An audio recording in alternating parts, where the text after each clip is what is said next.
Hello, Dr. Sarah McKay, author, speaker, and I can see behind you you've got your book there, which is wonderful, which I have just sped read in the last couple of days, the Woman's Brain book. And this is your fourth Part book. two. Part Well, two. this is so the original version of the Women's Brain book was in I wrote it in sort of 2016, and then this is the update because so much has happened. Yes, so much has happened. So much has happened, and I might have to keep updating it every 5 to 10 years going forwards because, as I say, women's brain health, or women's health really, is no longer a niche topic.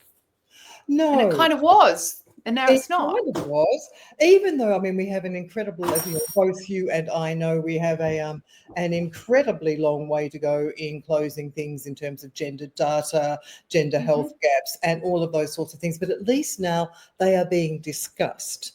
And as long as Trump doesn't decide to cut down any more, women's health initiatives or things like that, then perhaps we might actually start getting something. I think we know that there's a gap. I think before it was almost we were oblivious. I think certainly when I was doing research, I didn't think about biological sex as a variable.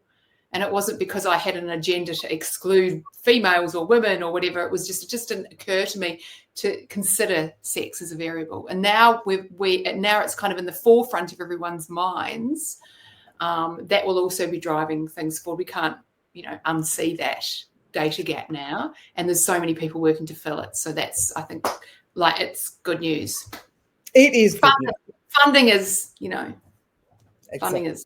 Funding is an entirely another issue, which is why I set up the charity. I don't know whether you know, actually, because it's been quite a long time since we've spoken, but I have set up a charity called the Menopause Research and Education Fund, which is aimed specifically at trying to get better funding for these kinds of things.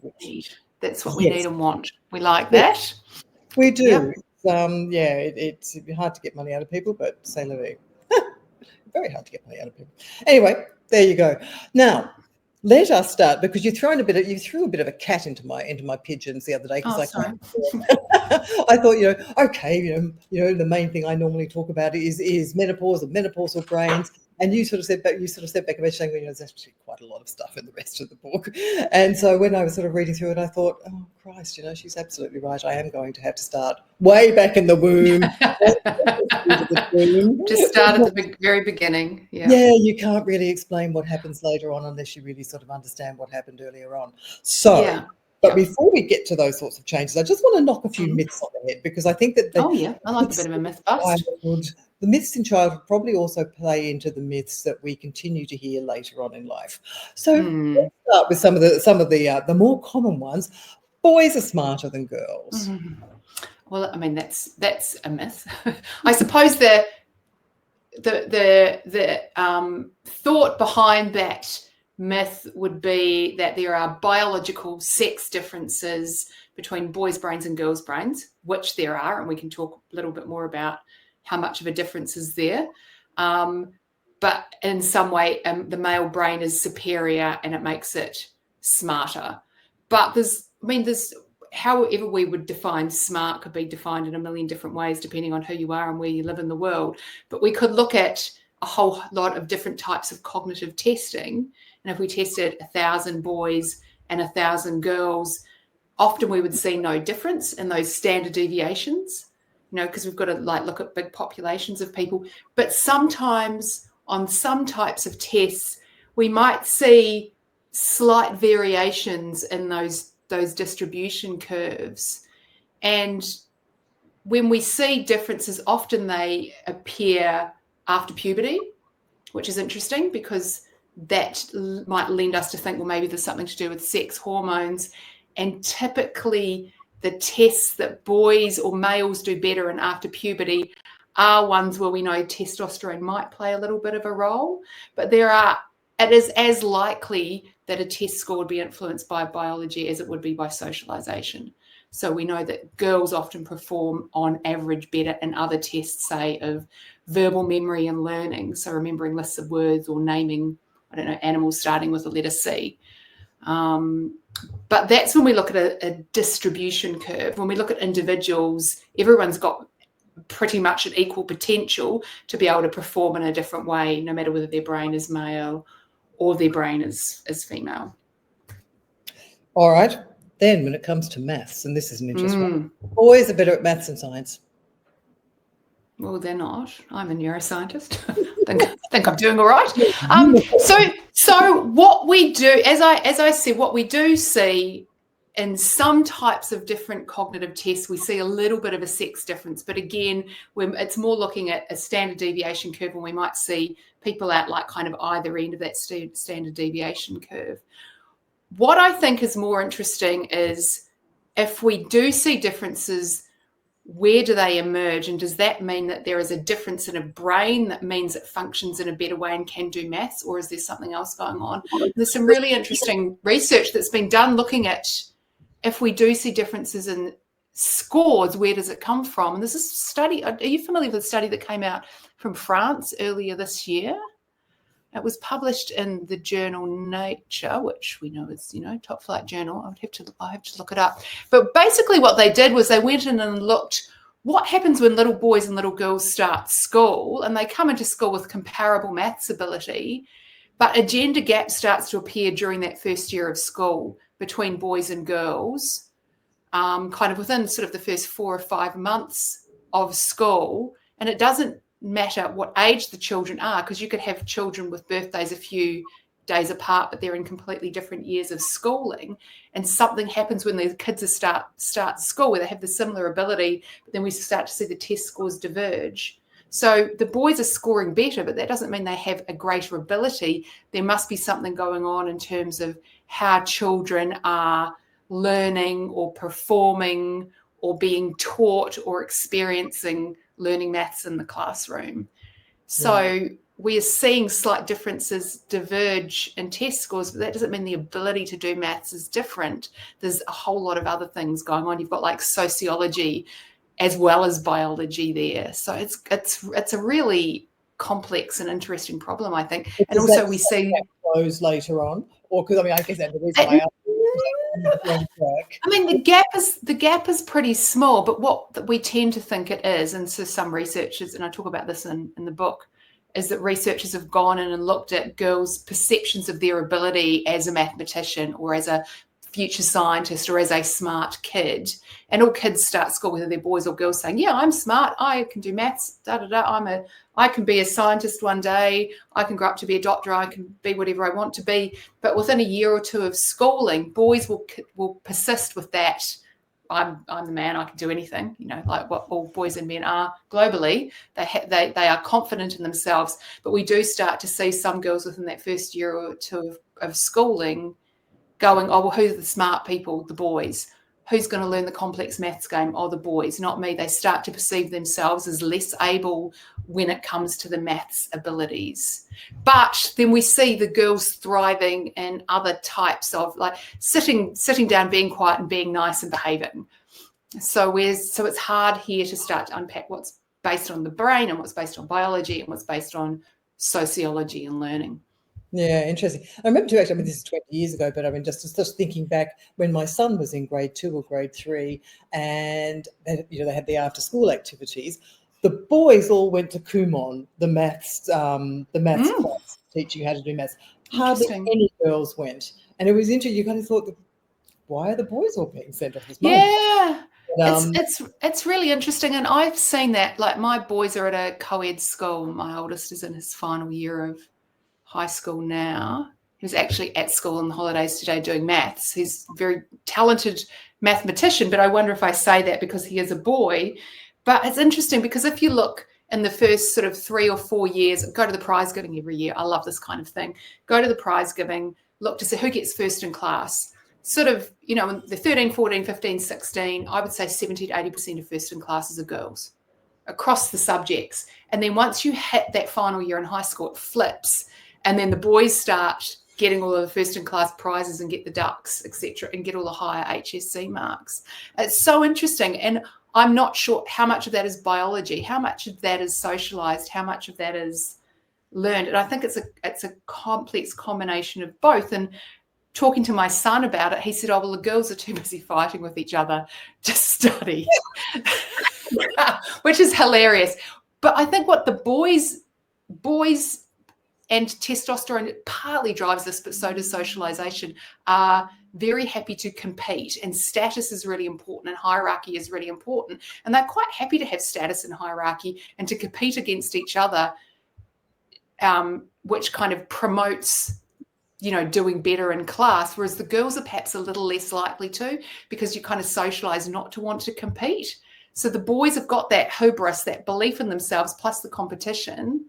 And then the girls' lives are becoming more socially complex. They're less likely to compete, and perhaps sitting quietly, being nice and diligent, and isn't as useful when it really comes to kind of the crunch. That's just my random observation of my kids' high school class. So I think it's really important whenever we're talking about sex differences is to think about there are hundreds of different measures we could make of a brain, from shape and size to volume to functional connectivity to hormones to reactions to disease risk to cognitive test scores. And whenever we see differences in populations, it's typically there's lots of overlap and there's usually tiny differences. It's usually a combination of biology but also biography. So how we've learned to behave, but it's also there is biology underlying some of that. Excellent. The interesting thing about the girls fighting about each other plays into my next question, which is basically once we hit puberty, we become emotional, we're irrational, and we're hysterical.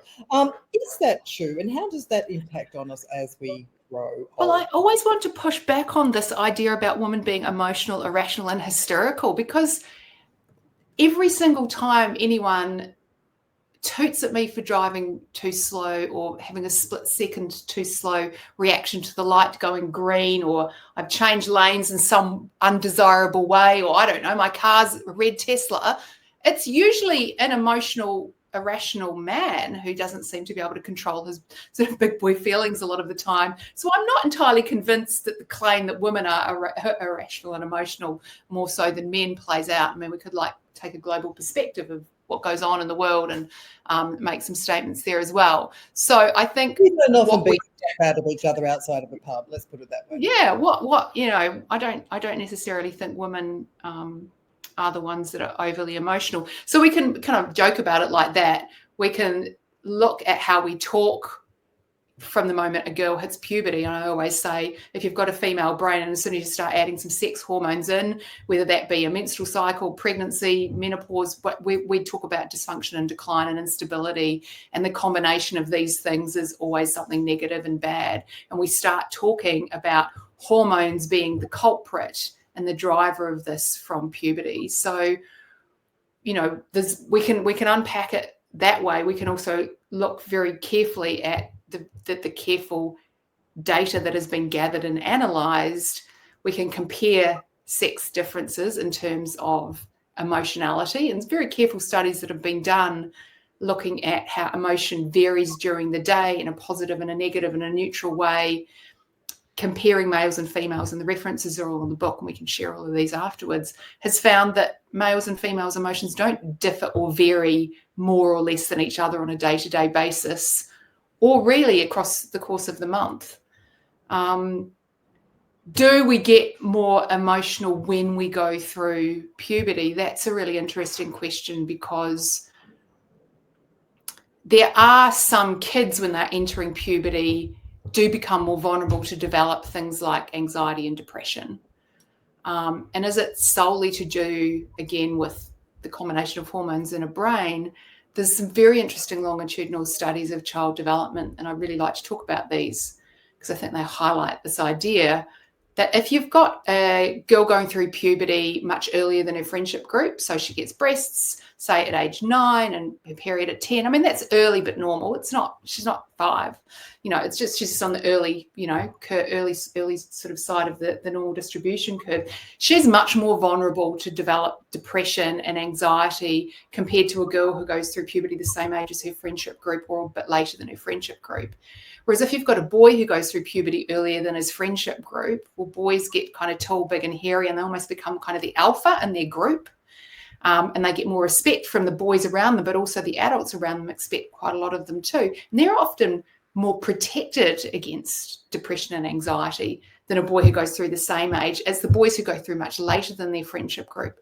So you've got kids and brains experiencing sex hormones for the first time, but the outcome in terms of emotional stability and then perhaps even mental health depends on the social situation and context in which that's happening. Because especially an early pubertal girl is like looking at herself and looking at everyone else. People are looking and treating her differently. She may not be emotionally ready for the changes that are taking place, and she sees herself as a little bit different. And that vulnerability can then carry through and make her more vulnerable and sensitive to other shifts and reproductive transitions later in her life. It might not necessarily be the hormones per se, but it's providing an emotional blueprint for later on. Yes, interesting. The narrative about hormones, because you touched on people, looking at cycles and sorry, somebody's annoying. Looking at the cycles and how things change. And we seem to have at the moment a bit of an industry developing around, you'll perform better at this part of your cycle. Yeah. All your sporting results will be better at that part of your cycle. When you're in a period, your entire life falls apart or whatever.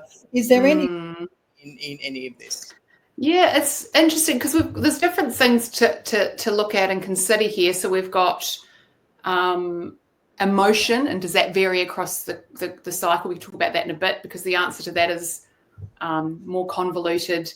In terms of cognition, and so we would separate them out, and cognition would be things like executive function, like planning or judgment or reasoning or problem solving, or we could do different types of test scores on things like memory or reaction speed or remembering a list of numbers, or what was various types of tests of cognition that we can do across the menstrual cycle. And we've actually been studying these for a really long time. Well, not me personally, but people were looking at cognitive test scores at different days of the menstrual cycle back in the 50s and 60s. So it's one area of women's brain health which is actually not, neglected. And back then they were finding day of the month didn't really matter in terms of cognitive test score. And those tests have been repeated and repeated over the years, and most recently repeated and done with daily blood draws, so we know exactly which day of the cycle a woman's on. And there's absolutely no variation in cognitive test score at any day of the month. It doesn't matter whether you're ovulating, whether you're on your period, whether you're in the luteal phase, which I think is super interesting and quite good to know, because it doesn't really matter what day of the month it is, your cognition's pretty level and stable. So ovarian hormone fluctuations across the course of the month aren't sort of changing anything there. In terms of sporting performance, interestingly, a study was done in the last year or two, and again, we'll provide the references afterwards because off the top of my head, I don't want to give the wrong names or dates, looking at when athletes, and they did this in partnership with FIFA, I believe, looking at things like reaction time and asking women when they believed they performed best or worst. And lots of girls and women said they thought they performed worse when they were on their period. And actually that wasn't when they were performing better or worse. That was exactly sort of similar. And any sort of differences they were seeing were really microsecond timing differences and reaction times, but not necessarily when the girls or women predicted that those differences emerged. So your perception wasn't necessarily matching up with the exact scores, and it was microsecond differences. And maybe that's the difference between a gold or a silver medal if you're an Olympian, right? But for you or me, it's not going to, not that we probably get periods that often anymore.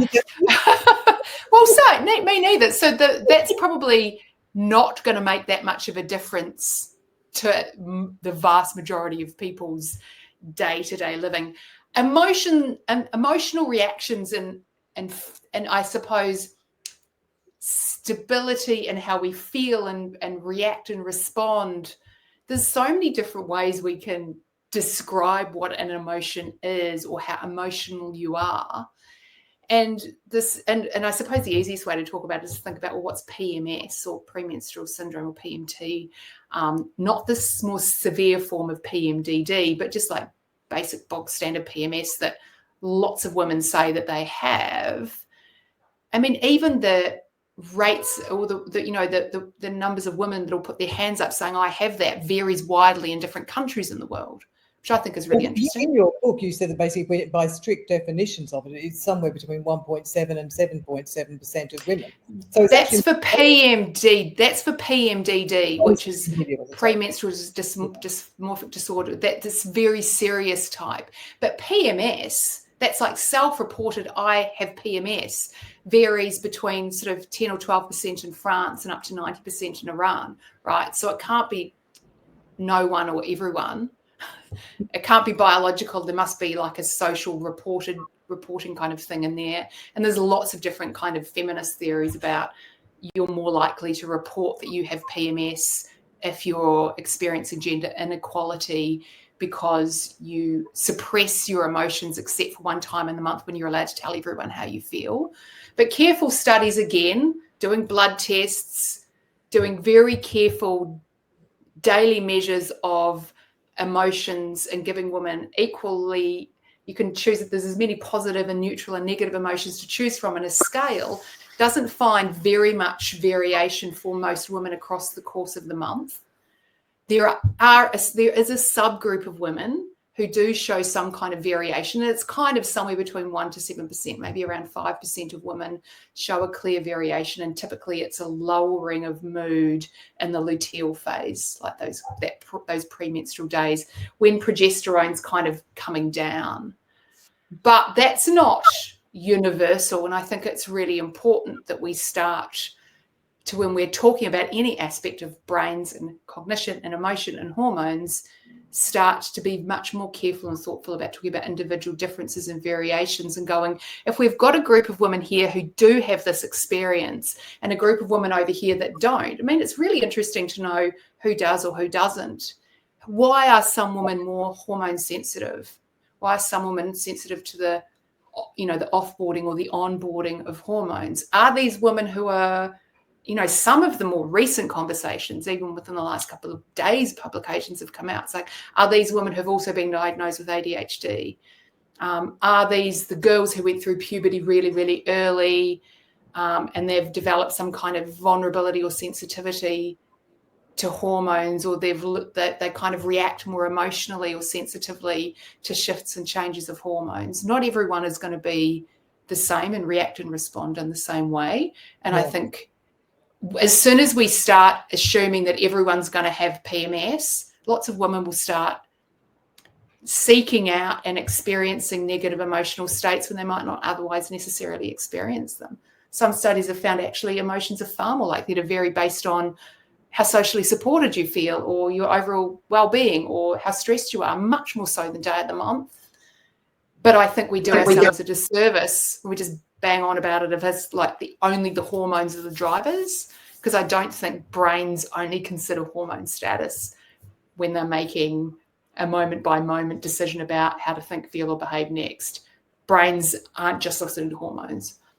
Yeah, interesting. But now, obviously, though, when the brain is developing, from womb, then puberty, pregnancy, and we'll get to menopause afterwards, hormones do sort of play some sort of role in that development. What's going on? Yeah. Quickly for what's happening in the womb and the puberty. And utero development is really cool because you've got XX and XY, so you've got two fetuses. You've got an XX female and an XY male fetus. The Y chromosome in the male fetus has this kind of gene called the SRY gene. It switches on and it causes the development of the reproductive tract to develop down the male path, and the testes and a penis form, and the female just kind of carries on as kind of like the default or by destiny or whatever language you want to define, and develops ovaries and female reproductive tract. No, the ovaries don't turn on and start producing estrogen, but the testes in the male do turn on and start producing testosterone. But then this is kind of wild. The testosterone starts to masculinize that little baby's body, but it also masculinizes the brain. But the way that testosterone masculinizes the male brain in utero is because it gets converted into estradiol in the brain by a particular enzyme called aromatase. And it's the estradiol in the male fetus brain that masculinizes that brain. It's not the testosterone, it's the testosterone converted into estrogen, such that when that brain hits puberty, it it's almost like there's kind of been this pattern set in place, and then that kind of gets activated by puberty. So then it can sort of start responding to testosterone and go through that kind of whole reproductive kind of development phase that we see at puberty, whereas the female brain just kind of carries on as is. And we know estrogen is so important to masculinize the male brain in utero that studies have been done, not in humans, but in lab animals, whereby you've got a female, an XX fetus, and you expose that fetus to estrogen, and that brain becomes masculinized such that rat or that mouse, when it hits little mouse or rat puberty, it starts to behave like a male, so it will like mount other females and try and hump them instead of being receptive to being humped, even though it's a female rodent. So it's kind of like, I think Mother Nature like played a good joke there on the little male brains to make it estradiol that masculinizes the male brain. And then that's kind of all within the first few weeks of in utero life, and then the brain's just kind of the baby's just kind of developed. But what is so super interesting is that if you think about, you've got an egg and a sperm, you've got a male or a female fertilized blastocyst rolls down, embeds in the uterus. The placenta that develops is either a biological male placenta or a biological female placenta, which is kind of wild. No one ever thinks about the placenta having a biological sex, but it does. And it may be that the male placenta is slightly more vulnerable than the female placenta, whereby if you had 1,000 pregnant women and they went through some like terrible, natural disaster, which was incredibly stressful, the male unborn babies would be more vulnerable to go on to develop neurodevelopmental disorders than the female unborn babies. And we think that the male placenta is probably slightly less resilient than the female placenta, but we don't really know why. Interesting. There you go. The next spot where hormones, I guess, come into play massively is when we hit puberty. What happens to the brain then? So ovaries turn on, start cycling estrogen, progesterone. We've got the monthly cycle established. Regular ovulation can kind of take a while, although some girls kind of settle into their cycle straight away. Males, testosterone, and I've gone to, teenage boys in the house, so I know what male puberty is. Male puberty is wild as well. Like, watching boys become men is like, testosterone is very powerful. It has been very eye-opening. I've got like these 6'4" massive boys, men in my house. It's crazy. But what we see in terms of, we see these sex hormones, whether it be the male or whether it be the female sex hormones, make their way up into the brain, and sex hormones make their way and they can latch onto receptors all through the body and all through the brain. And receptors are kind of like, like a molecule, a lock and a key, and then that switches on a cascade of responses within a cell, within a neuron, within the brain. And what we see is that puberty kind of catapults that brain forwards into this phase of adolescent brain development. And we see, whether it be a male or a female brain, they both follow a very similar trajectory of development, whereby we see a refinement in a lot of the connections and a lot of the networks that have developed during childhood, and they really kind of the brain becomes very plastic and very responsive to experience again in adolescence, much like the language centers of babies' brains are very plastic and responsive when they're learning to talk, for example. So brains go through puberty too, and male and female brains follow a similar trajectory. It's just like the hormones kind of give them that kick start. And so the experiences that pubertal and teenage brains have are vitally important to wiring up, this brain as it's going from adolescence into adulthood. And we see particular structures and networks refine and become more segregated and efficient and better at their jobs, in particular around social cognition. So thinking about what other people think and feel. And that's why other people are so important to teenagers. They fundamentally require very rich social experiences to guide that brain development. You need experience to guide that brain development. And we also see a lot of the higher order executive functions, things like emotional regulation, planning, judgment, ability to do calculus and chemistry and physics and all those crazy things that teenagers seem to be reasonably adept at doing compared to some of us. I used to be great at that. Now I don't even know how to differentiate an equation. And we also see way ahead of me. this real switch from, the family nest and mum and dad and this switch from that through to, they're becoming an adult out in the world. And that requires a lot of courage and a lot of bravery, because you need to be quite brave to leave the nest. And so we tend to dismiss, we've got all these awful words we use for teenage brains. We thought they're half developed, half renovated, whatever. I hate that language so much. It's so dismissive and derogatory. Whereas like teenage brains are sensation seeking, because they need to be brave and they need to be courageous. Sometimes that can look like bravado, but they need to go out and seek and do things. They need to go and drink, and they need to go and, roll around the beach and the sand dunes. They need to, do all of the crazy nighttime things that young people do, all of that sort of crazy sensation seeking that to us looks like wild and crazy and dangerous. And if you've got teenagers, you're like, oh my God, what are you doing? But it's just part of that process of becoming an adult. And all young mammals do that because the brains need the sensations in order to wire up. We just kind of hope we've provided a framework around the young people that they're not going to jump off a cliff, but they'll, have some new and interesting and exciting experiences. Yeah, it's interesting because do we need to reframe this in a way, than the way we think about it instead of being half-baked and risk-taking and dangerous, and look at it as actually sort of like, well, this could actually be a positive thing. Well, it is. It's sensation-seeking, and we know that young people can take very calm, cool, measured risks. Like this has been well established in the research lab. It's not that young people don't know how to drive a car carefully, because they can do that when they're by themselves, when they're alone. They're not crashing a car when they're alone. They're crashing a car and making silly decisions when their friends are there, because there's so much social reward that comes from taking a risk, because they're getting positive feedback from their friends, especially groups of guys, but girls do silly things too. So a lot of the sensation seeking and the risk taking is all wrapped up in the reward that comes from kind of the belonging and the tribe membership and the hierarchy and the status you might gain by doing the silly things. They're not doing that alone. They're perfectly able to make smart, cool, calm decisions. It's just when they've got their friends looking over their shoulder. And that's because reward and risk taking and sensation seeking is all mixed up with, tribe membership and social belonging and what can I do to fit in.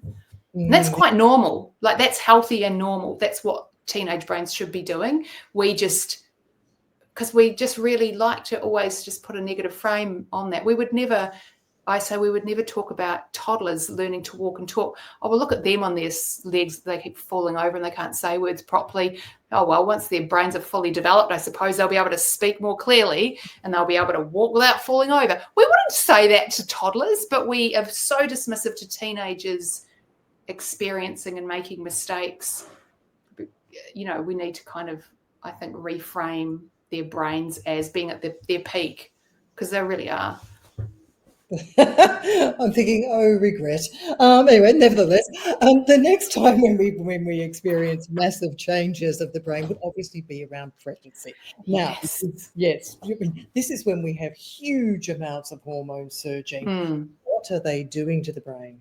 Wow, very cool, very cool. So we get so there's lots of different hormones of pregnancy. There's masses of prolactin, which is the hormone that no one out there on social media is talking about.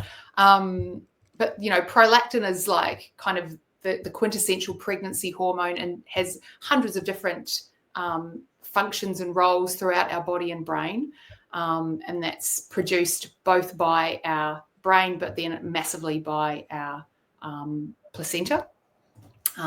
When you've got the baby inside and it's interacting both with the baby but also with you and your brain and your body and preparing you to carry the baby and then to be able to birth the baby and then to look after the baby afterwards. And then we've also got a lot of other hormones of pregnancy. So normally our ovaries and our brain are in quite a careful, thoughtful conversation, and levels of estradiol are very kind of measured and well regulated, but that's all just like completely overridden by the presence of the placenta and the baby, so much so that we end up making a few different types of estrogen over the course of a pregnancy, so much so that the entire dose in a pregnancy of estrogen is 1,000 times more than the entire rest of your lifespan.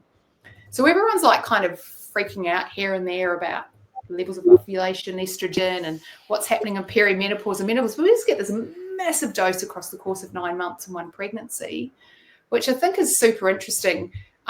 because like kind of all of the brakes are off and all of the feedback loops have just been obliterated. So there's just like sky high levels of all of these different hormones. And these do have an impact on our brain. And the biggest change that we see in the brain outside of childhood and adolescent brain development is during the course of a woman's first pregnancy.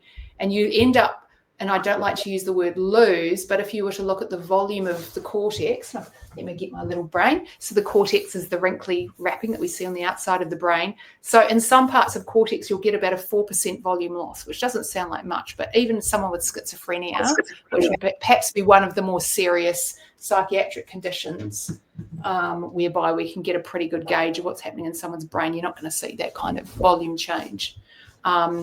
That's not to say that pregnancy is a psychiatric condition, but just to say it's a very unique neurological event.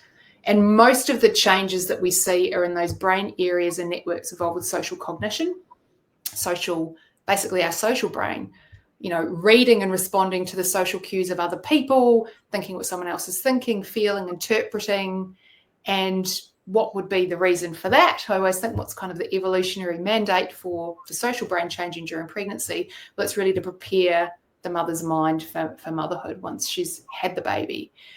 Because what do we need to do to keep the baby alive? We need to pay a lot of attention to the baby and respond and react appropriately to that baby's cues. And as we're social creatures, we're social beings, and so it's us interpreting the babies, and then as our child gets older, their social cues to kind of mother them and to look after them and to respond to them and to want to respond to them. Because if we didn't want to respond to a crying baby, if we didn't want to, we can't, you remember when your babies are newborns and especially the second one, because you don't think about it with the smell of their head, there's just, and you want to squish them because they're so cute. You just want to squeeze them really hard, but you're not going. And you just you are drawn to them. Even if they're crying, you just want to pick them up and comfort them, even though why would you want to pick up a crying human? Our brains are fundamentally drawn to care for that baby. Now, that doesn't mean every single woman who's gone through a pregnancy knows exactly how to, but it's a little bit like adolescence. Matrescence and adolescence is similar in that the brains become very plastic. And the experiences that we have with the baby kind of reinforce and reward a lot of those plastic changes. And I think perhaps make the learning curve a little less steep. So We've now got quite a lot of, we're starting to get more and more data, what brains look like before and after a first pregnancy.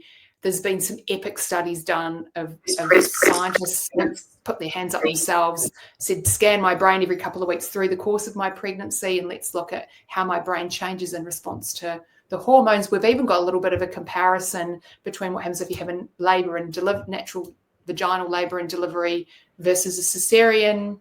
We haven't gone through labour at all. How long do these brain changes last? What happens in can we see the brains of women in their 80s? Can we tell if they've had a baby or not? And we can. There are traces of pregnancy and motherhood in the brains of women in their 80s and 90s. Wow. We can look at a brain biobank, and with about 80 to 90% accuracy, sort them into mother, non-mother, mother, mother, non-mother, simply by the structure and how their brains respond. Yeah, I'll come back. Somebody asked an interesting question there, so I'm sort of breaking my logical flow, but I will come back to baby brains in a second. But I asked here, and this is an interesting question because actually I had dinner a few weeks back with 4 girls who I'd gone to school with, and I was actually early for a change. And they said, we're really, really surprised because you had a reputation of always being tardy. And I thought to myself, my God, of all of the things you could have labelled me with a reputation. Oh, thanks for remembering that. Yeah. So he's asking, because I'm thinking of all of the other things that I could have been labelled with then. And he's asking, are boys generally more reckless than girls, or are there differences between reckless behaviour, or are we? Oh, yeah. There's 2 ways to look at this. So this is kind of going back to teenagers in particular. So we know that sensation-seeking, risk-taking kind of peaks at around age 16. And if we were to somehow quantify the risks that teenagers take, boys definitely take a whole lot more risks. And I have one of those. I have one who doesn't take as many, but then I also have a peak risk taker. He's not the one that follows the others to jump off the cliff. He's the one that goes first and backflips off and films it. I have one of them, and the studies say it peaks at age 16. He's 17 now. He's just got his P's. So hopefully we're kind of starting to come down off that. And when he's spending time with his girlfriend, they don't do as many silly things. They don't, go out and, boats at the middle of the night and water ski, all the kind of stuff they can do. So there are differences, but you could also say, do we perceive socially that driving in fast cars and swimming in the ocean at night and jumping off sea cliffs and drinking lots is risky behaviour? But perhaps, there's behaviours that, like having sexual relationship when you're 15, that's great if it's consensual and everyone's happy about it. But I mean, that's also quite a risky thing to do because you risk pregnancy, and that's perhaps one of the riskiest things we can do as a female. So there's kind of social ways in which we would measure risk and determine what's risky and what's not.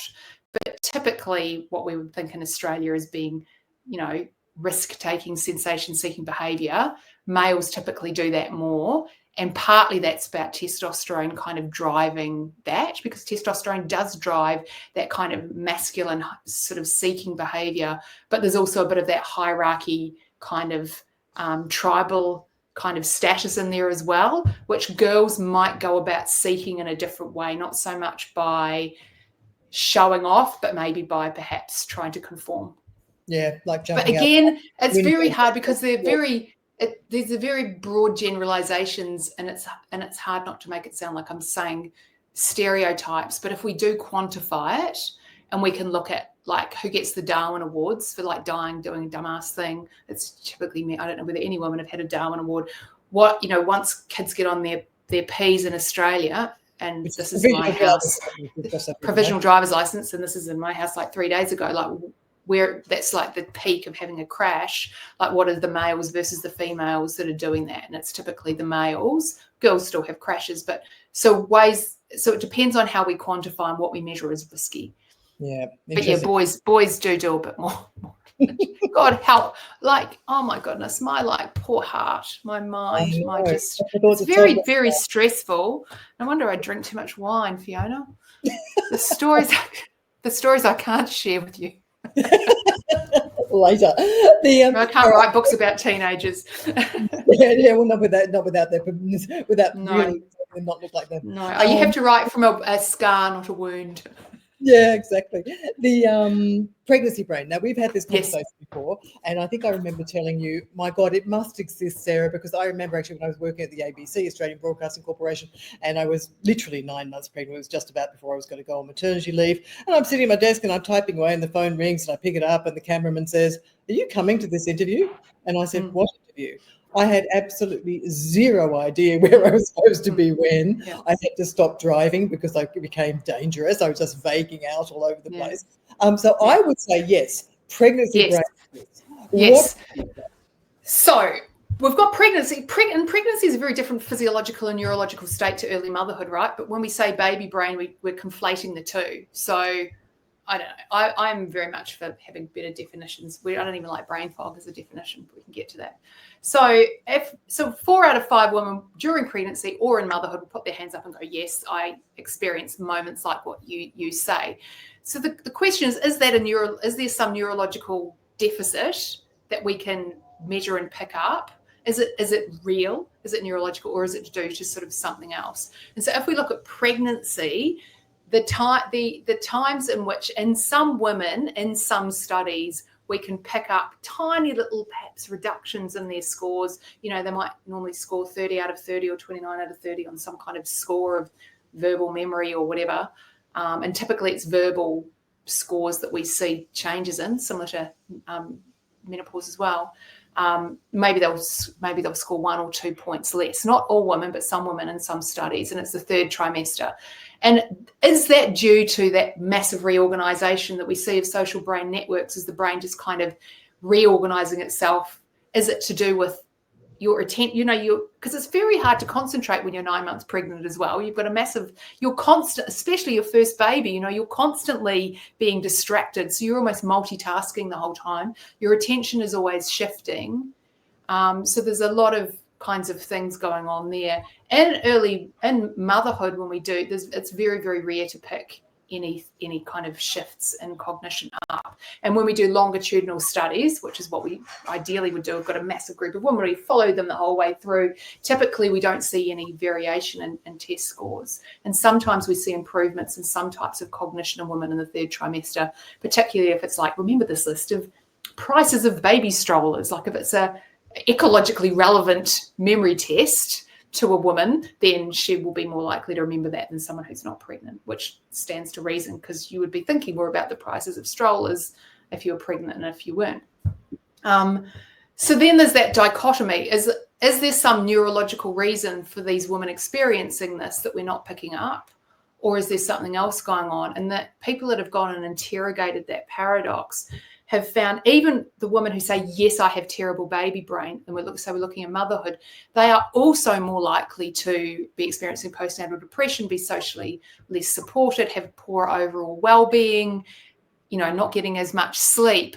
The women who are, and I had some women, I did lots of surveys for my baby brain book, and I had 2 women write in who are expats in Asia who had like live-in hired help, not just like a nice mum or sister or a useful husband. They literally had paid, home help. And they said, well, we didn't have baby brain. Motherhood was wonderful, because they kind of had a live-in paid village to kind of help. It was really interesting, their kinds of responses to a lot of this. So those women who... That then is support plays a crucial role. 100%. And what we've got, especially in new motherhood, but also in the later stages of pregnancy, you've got a brain which has completely reorganized and rewired with the sole kind of evolutionary mandate. Mother Nature needs you to focus on your baby, not on when you had the meeting, did you buy new bananas, where's your husband's shoes, where's kids, whatever's. All of the other things, like your attention has been completely shifted to focus in on the baby and nurture the baby, and you're almost kind of consumed with learning about this whole new human, but you're expected to do all of that plus all of the other things you did as equally well. And we've become more and more familiar with the idea of the emotional labor or cognitive load of motherhood. And if we think about cognition and we think about memory, and we think about remembering to do things, well, that depends on attention, what information we take in and what we filter out. And it's not that the brain has become incapable of doing that, it's just the attention is completely consumed in one particular direction. And so it's not the brain that's letting us down, it's the world around us not supporting us to be able to only focus on that, but expecting everything else. And you know what they say, everyone loves a super mum. Let's get the super mum to do the job, because give a busy woman the job, she'll get it done, because it's okay if she fails or makes a mistake or whatever, because she'll just blame the brain anyway, because she's been told from puberty that female brains, when you add some hormones in and a reproductive transition, are dysfunctional and emotional and unstable. Of course, many women experience postnatal depression. That's not to deny any of that. But this cognitive instability is not a cognitive neurological issue. It's like a kind of an ecosystem. It's an ecosystem problem, because the very well-supported mums are less likely to report they were the ones with baby brain. Now, interestingly, when we get to brain fog, the term of which you said that you don't particularly like either, there have been some studies that show that women in workplaces who manage to suppress their symptoms do better, who basically sort of, plow on through. And there are some other ones that show that that support could also play a vital role there as well, that if your brain fog could be worse, you get to that sort of point where, we, as they say, at the sandwich generation, we've got, aging parents ill, we've got teenagers partaking in risky behaviour, we've got, pressures at work, we've got things being from all levels. How much of it then can we attribute to fluctuating insane hormones and vasomotor symptoms, and how much can we attribute to life, or do we just that's the chicken and egg scenario, isn't it? And makes me think, because I know you've interviewed Pauline Mackey, who I think is a goddess, and I wish she would just do social media and just sort it out. Sort it out, Pauline, but I know she's busy, so we'll do it we'll be her kind of voice. So because that's her, Pauline Mackey, that's her kind of thing is brain fog. I wish we could come up with better descriptions of things like baby brain and brain fog, because brain fog is used like if you've got ADHD, or if you've gone through long COVID, or if you've, been treated for cancer, or if, you've got glandular fever, or it's similar to the, feeling like my brain isn't working and it's foggy and my memory isn't quite right, or I can't remember words or whatever. And we see similar sort of sets of symptoms in lots of different sort of life ages and stages and scenarios, and males and females as well. So sometimes I know it's a colloquial term that's really useful, but I think it would be more useful if we had better terminology, so we could separate out that menopausal brain fog from the other types of brain fog. But anyway, I think the issue is what's the chicken and egg scenario here? And a brain is I always I'm on the brain's side, because we've got the hormone brain people and the heart brain people and the iPhone brain people and the sleep brain people and the social brain people and the gut brain people. There's lots of messages and signals that the brain is interpreting and making meaning of from our body and from the outside world, and then filtering it through our expectations. Our mind is an incredibly powerful part of that mix. And so any kind of moment that you find yourself in, the brain is, receiving and making meaning of all of these signals, and then you're kind of, this is how I will think or feel or behave next. So, so there are different points in life when different signals are louder or stronger, or when we tune into different types of signals. So when it comes to brain fog at menopause, or perimenopause as well, is that a direct result of changing levels of hormones, or after menopause flatlining levels of hormones, or is it some secondary or tertiary consequence, or is it some intricate web? I'm in the intricate web kind of camp, because it's typically reported as part of a constellation of symptoms. It's more likely to be reported in women who have vasomotor symptoms and who also have lack of sleep, and perhaps are also struggling socioeconomically, or haven't had as greater start in life and haven't had as greater levels of education. It's often like a whole kind of constellation of symptoms there. But some women might just go through, have everything else is running just completely fine, and perhaps, and I'll put myself in this camp, you might just have a few like verbal kind of weird things happen. So I have this really weird and I'm 50, this really weird verbal switch whereby I like do this kind of semantic switching, whereby like one of the boys walked in the other day and he had a nice hat on, and I said, oh, that's a nice lid. I said, I mean hat. And then I might, I said to a friend, me and a friend were going out for breakfast the other day. It was about 7 a.m. I was staying at her place, and I said to her husband, oh, are you coming to the pub with us? I mean cafe, not pub. And he said, that's a bit early for that. So I'll do like weird switches where it'll be semantically related. And do I think I have brain fog, or is that just a response to my brain going through perimenopause? So that's why I wish we had better terms for that. Is it caused directly by hormones? Let's get back to it. Rewind.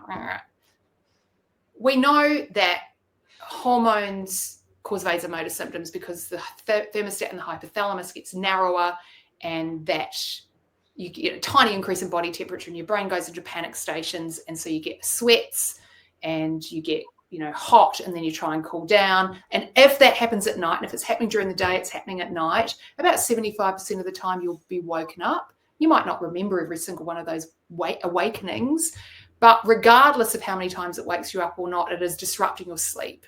It's disrupting your sleep architecture, whether or not you're waking or not.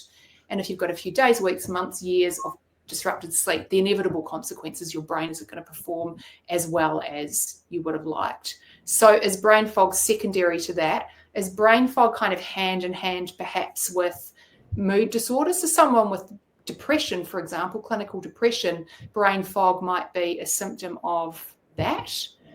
Is it partly to do with the direct impact of, and I think there's less of a case to be made for this, the direct impact of hormones perhaps on the functioning of neurons themselves in a cognitive sense, or is it more a direct consequence of ovarian hormones impacting the metabolic state of a neuron, whereby it's not able to kind of function energetically in the same way? So it's almost like it's a bit tired, would be one, like it's a bit fatigued. It fatigues easier.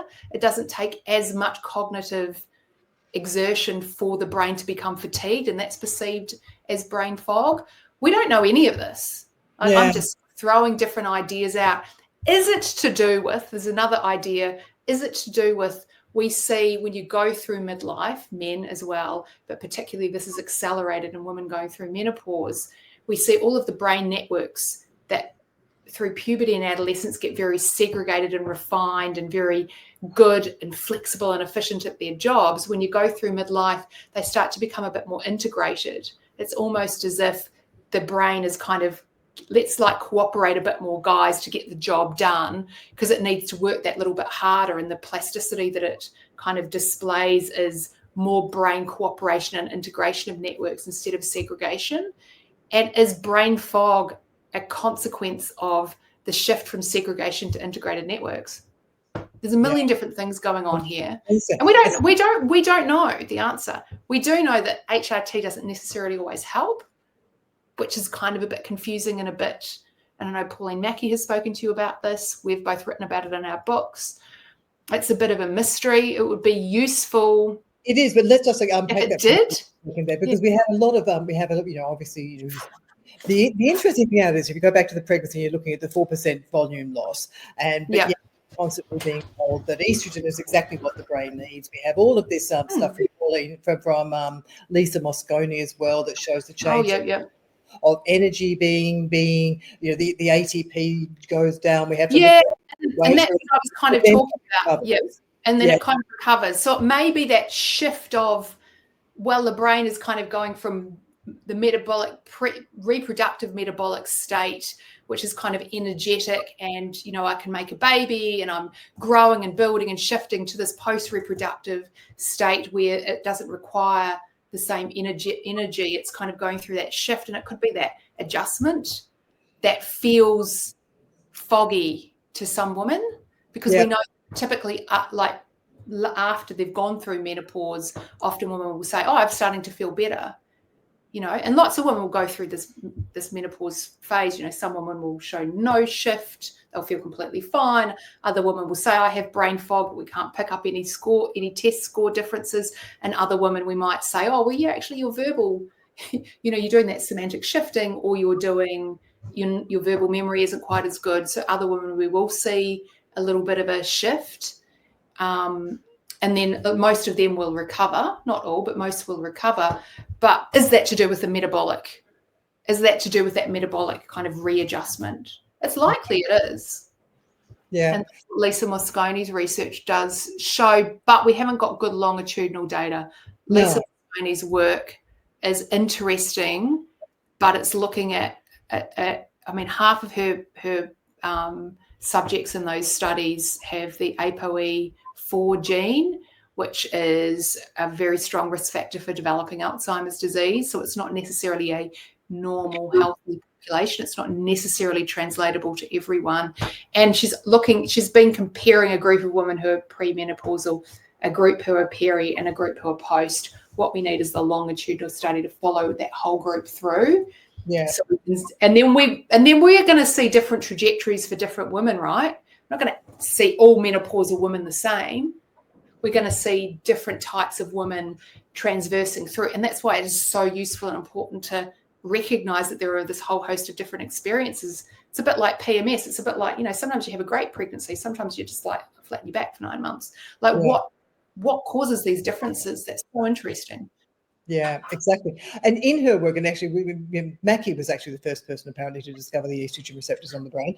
And then now they've been picked up again by Lisa Mosconi, who's sort of showing that during this period, basically the brain is screaming out for estrogen, as we're told. That's a nice analogy. Yeah, because what we see, and you see this in every system in the body, when there's a ligand and a receptor, whether it's a neurotransmitter or whether it's a hormone, and often you see this in the brain, when you get less of the ligand or less of the molecule, you get more receptors. So you get we call it receptor upregulation. You see this even at the level of a synapse. So if there's less of a ligand, often you'll get more receptors to kind of make the most of what is there. And I think I commented on one of her social media posts. I said, never is a receptor ligand, receptor upregulation study got so much global attention, because it's kind of what you expect to happen, because the brain will kind of upregulate, and then in time, if there's no extra estrogen added, then it will kind of downregulate, and it's almost like the brain will wean off the need for estrogen, and then kind of carry on without it. But in that transition time, that doesn't mean some influences out there have. They've said got to plug it with estrogen.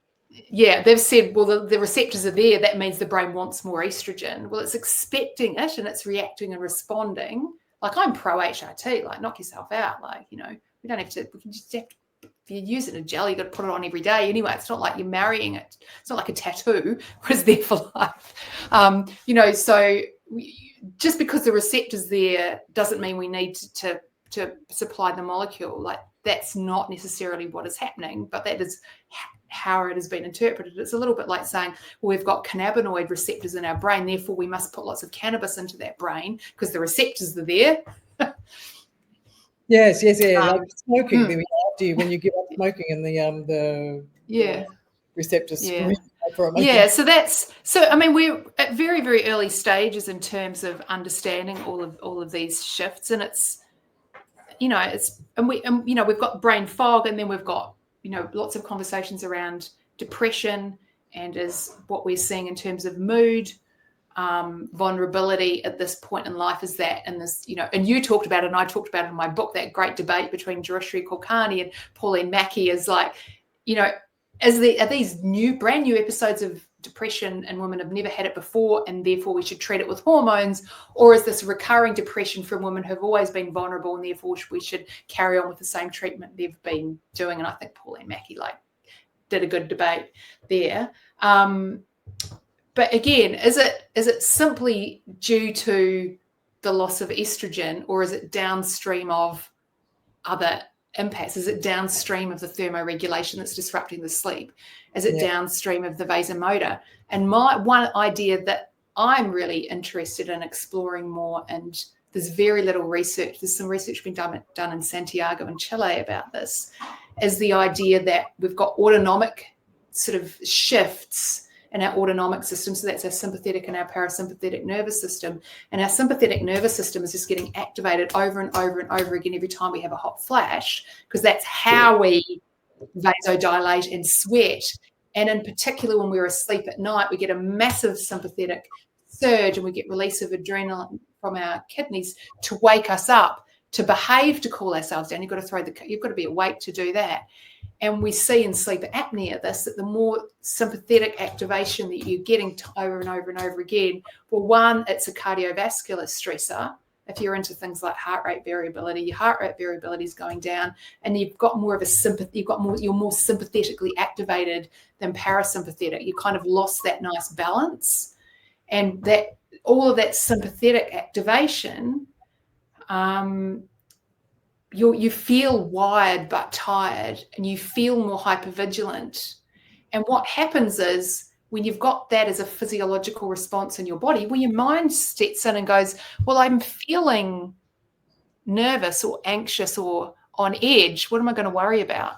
And if you're 50, it doesn't take long to find something to worry about. There'll be 1,000 things, particularly at 3 a.m. Like if you're, and I liken it to anxiety, like the day after, if you drink a little bit too much, like I'm known to do, you sometimes wake up the next day and you're just like all tired and wired, and your nervous system's all dysregulated, and so then you say, oh, I must have done something terrible last night because I feel nervous and upset, and so then my brain is trying to fill in the gap. And that's, I think, what may be underlying.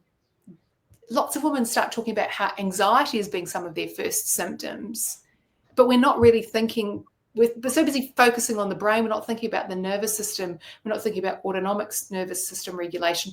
And that's all tied up with cardiovascular health as well. So that's why I said there's this complex web in there that we that need vulnerable brain. trying to unwrap and unravel and understand.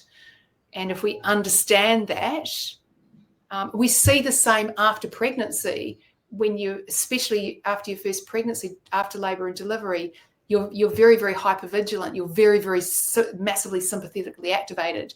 You've lost all the estrogen from pregnancy, and you're very, very, like, your heart rate variability will be really low. You might be getting lots of heart palpitations. You've just brought home this new baby. You're on edge, and you get all of these catastrophic, intrusive thoughts about, you're like, what's going to happen? Something terrible is about to happen. So, of course, your brain starts imagining something terrible happening to your baby.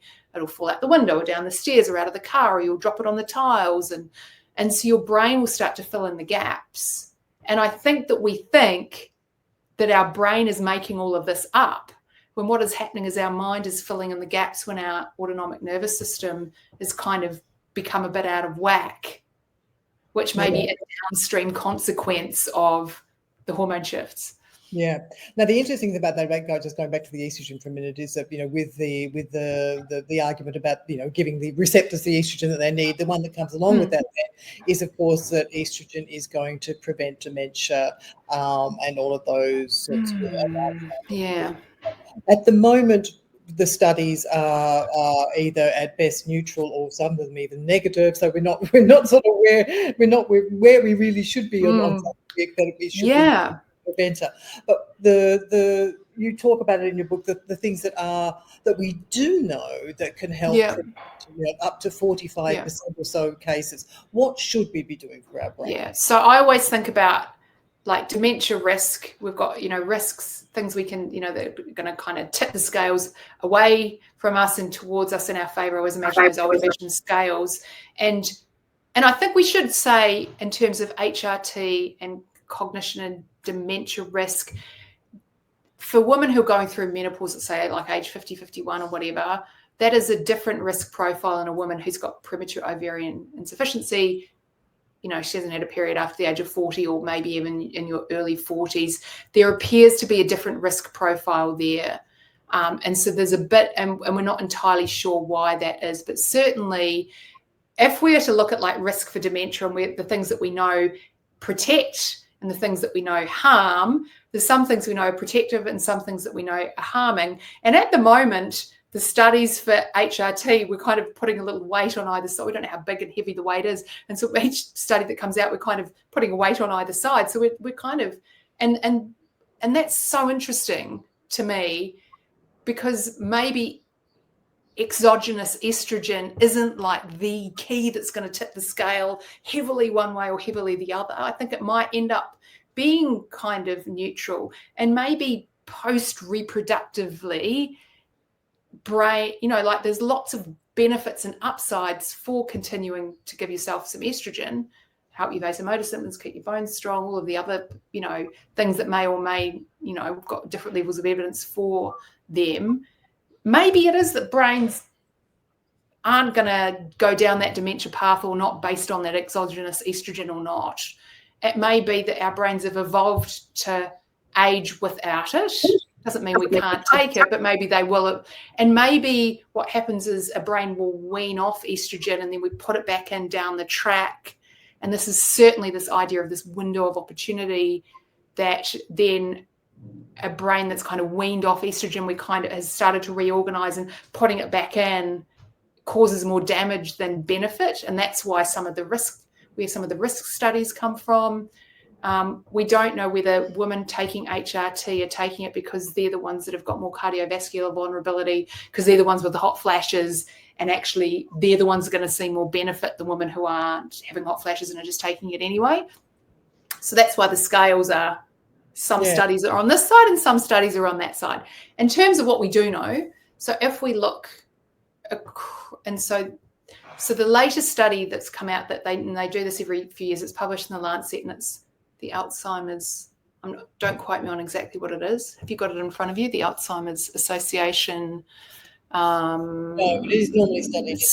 Study that, it comes out in the Lancet every few years, and they look at all of the risk factors globally, and this is looking at everyone across the whole world, not just wealthy white social media influencers like ourselves, Fiona. But, Take what do we... and influencers. I think actually the only one that we're really very white. Let's just go with white. Middle-aged white ladies. Listen to them. So let's look at everyone in the whole world, not just us. What do we know is going to help and what's going to harm? And so we've got modifiable risk factors, so things where we can actually shift, and then we've got unmodifiable. So about half, 55% of things you can't do anything about. You can't do anything about getting older. You can't really do anything about your genes. You can't go and switch the genes around that you've got, your genes that you've got. And then we've also got what we might think of as biological sex factors, whereby particularly once you get much, much, much older, there is a slightly increased incidence, which is more women getting diagnosed with Alzheimer's disease than men, but overall the prevalence pool, there's more women floating around it than men, because the men die off a bit younger and the women tend to live a bit longer. So there's a combination of longevity in there, but also other factors which come about via what we might call these gendered factors, so experiences that you've had through your life, pregnancy, reproductive hormones, etc. So if we look at the modifiable factors, and lots of people have moaned and groaned that they didn't look at HRT, they didn't look at menopause. They did, but because the scale, they didn't know what the scales have got weights on both sides, they couldn't add it in, right? Because they had to say it's a bit like this. So we've got education, particularly, and this is talking about education in childhood and adolescence. And we know if someone's, had, you compare someone who left school at 12 versus someone who left, went right through and started a PhD and left in their late 20s. So the more years of enrichment and intellectual cognitive stimulation you've got, the more resilience you will have to Alzheimer's disease and later in life. And it's about 5% of cases perhaps could be prevented by ensuring that more people stay in education for longer. And that's particularly relevant for low middle income countries, and particularly girls who may not be getting the same access to education as boys. And we know that that's certainly the case even now in parts of the world, not just people in their 80s now looking back to what life was like for them in the 1930s or 40s. In midlife, we've got a kind of a cluster of we would call like cardiometabolic factors. So we've got things like having, healthy cardiovascular system, low blood pressure, looking at, your LDL cholesterol levels, looking at things like type 1, type 2 diabetes. Don't necessarily almost do as much about type 1 as type 2. Overweight and obesity, a lot of those kind of cardiometabolic factors are in there. And we've also got some factors like air pollution, which not everyone can do anything about individually. Yep. But, that is a modifiable factor if anyone cared to do anything about it. And then this massive chunky 7% factor, which I think is totally fascinating. And this, as I always say, is deeply unsexy. And so the menopause influencers aren't talking about it, is hearing loss, particularly untreated hearing loss at midlife. So that's really a significant chunk of Alzheimer's disease could be prevented globally by treating hearing loss at midlife. Yeah, and it's a difficult one, isn't it? Because nobody wants to be a hearing aid at the age of 50. But I think but hearing aids are getting much smaller than they used to. Like they used to be really obvious, and there was a lot of stigma. Whereas now they're pretty much invisible. And people can have them just on their glasses, and you've got your little mobile phone to like dial in and dial out. So I think, and that's like things like industrial related hearing loss. There's lots of factors that go towards that. And is that because losing your hearing in some way harms your brain? And we don't know whether it's obviously when you can't hear, you've lost a massive degree of that outside in stimulation and sensory input that's coming into a brain for a brain to make meaning of the world. And also because you become very socially isolated and you're cutting yourself off from a lot of things. So that social factor is kind of secondary to that. But then if we look at the later life risk factors, social isolation per se is another modifiable risk factor, as is vision loss in late life. And off the top of my head, there's a couple of others, things like depression, alcohol sadly made its way in there. I think it was about kind of 1 or 2%. And sadly, don't drink too much alcohol, people, and depression. And a lot of these, it's not necessarily, and head injuries like concussion, like don't climb ladders and clean out the gutters once, you pass midlife, get the young ones to do that. So there's all of these factors in there. And I feel like within the menopause space, the only thing we're talking about is HRT. And I think right now that there's the evidence for that is nowhere near as clear as it is for everything else. And also with HRT, which I think is a cool and useful tool, it's like a blunt tool, because all we can just keep adding more in, just increase dose. You're not like titrating it daily like your brain and ovaries do, alongside other kind of. We're not doing that, right? Which maybe that's what a brain needs. Maybe the brain needs that subtle, careful, thoughtful conversation, not just here's some estrogen, brain, and just stuff more in and hope for the best. Yes, I don't know. There is a whole thing that's starting now about cycling your HRT. And these things just do my brain in, really. Yeah. But I mean, maybe that's what our brains. Maybe we just need. True. And I think in the future they've got people who are looking now at developing the things like the the one for the blood sugar measuring, where you could have where it could deliver a slow dose or release as things flow. I mean, things will change. I guess they will, but I'm not. And you know what's really interesting is if you look at, like, say, the UK Biobank data and look at like Alzheimer's risk and also look at cognitive test scores, there's a way stronger signal for the oral contraceptive pill, and no one's banging on. Everyone's like thinking that that's like you might as well have snorted cocaine every day of your life, and if you listen to some kind of stories about how harmful a pill is, but actually the cognitive benefits and Alzheimer's disease risk reduction that comes about from long-term oral contraceptive pill use is actually a much stronger signal than HRT. And that's fascinating. And is that because of all of the estrogen, the synthetic estrogen that everyone's like poo-pooing, which is actually really great if you don't want to have a baby, right? It's great to have, fertility choice, right, and reproductive decision-making. Or is it to do with the androgenicity of some of the types of synthetic progestins? I always get muddled up between progestogens and progestins that are in the pill, whereby some of them act a little bit more like an androgen, and that may be more neuroprotective and improve cognition in some women than others. And no one's talking about that.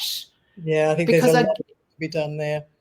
Yeah, everyone's just kind of, don't take the pill, but you must take HRT, when actually the data's kind of the other way around when it talks about dementia risk. So this is why it's so useful to look at women's health across the lifespan and look at all the data. And what's really cool, I'm just babbling away at you here. I just think all of the data that is starting to emerge, we've got biobanks, we've got data sharing, we've got machine learning and AI that enables us to analyze hundreds of thousands of brain scans that have got hundreds of thousands of measures each. We're going to start getting there soon because the data is going to give us the answer. And that's pretty cool and exciting. And it might not be the answer that we want to hear. It might not be the answer that that everyone's going to make money for people. Who knows? Who knows? But the menopause industrial complex. Yes, it is. Who knows what the data is going to do to support that or annihilate it? I don't. Well, they don't seem to pay any attention to that, do they? And speaking of babbling away, we have gone for 1 hour and 18 minutes, so I think we should probably call it quits there. I'm very long-winded. Where do people find the book? Should they wish to find it? Because they definitely read it. It's a little. We have a few issues. So on the global access on sort of Spotify or Audible, audiobook, not read by me because Audible doesn't like my voice very much, but that's okay. The wonderful narrator, Fiona McLeod, who narrates my books. That's, no matter where you are in the world, you'll be able to get a copy of that. Different parts of the world have got different access to the updated ebook because just rights. You can ship a copy from Australia, and all the Aussies and Kiwis will be able to get it on the bookshelves. And if you're desperate and you really can't find a copy anywhere, email me and I will try and help you out. Brilliant. All right. And is there an email that they can email you on? Just go to my website, drsarahmckay.com, and fill in the contact form and get in touch. Brilliant. Excellent. And then I've told them everything anyway. I've given my, no, I've given my 1 hour and 18-minute lecture. There is way more in that. So I shall end this over here on the Instagram. See you there later on. I will end that, and I will end this here. And thank you so much again. Take care. Bye.